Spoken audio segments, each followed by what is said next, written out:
চাপানাগঞ্জে এসেছি। চাপানাগঞ্জে আসার পরে ভাইজানের সাথে দেখা হলো, কফি আড্ডাতে আমরা চলে এসেছি, খাওয়া দাওয়া করছি। আমি মোহাম্মদ সেলিম মিজাজ, রায়জানি পত্রিকা জেলা প্রতিনিধি।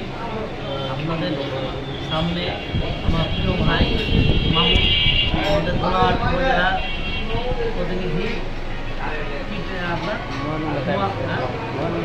মহানন্দা টাইমসের একজন উপজেলা প্রতিনিধি।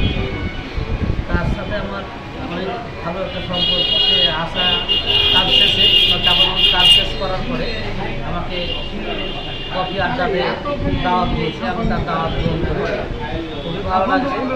একজন গোলাঘাট থেকে আসার পরে তার কাজ শেষ করার পর আমাকে দাওয়াত দেওয়ার জন্য।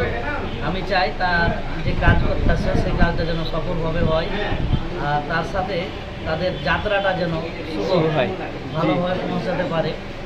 আর যে মন তার ভিতরে আছে, এই মনটা যেন সবার মাঝে থাকে, কারণ তার একটা উদারতা মন আছে, ভালোবাসা ভালোবাসাটা যেন সবার মাঝে বিলিয়ে দেয়।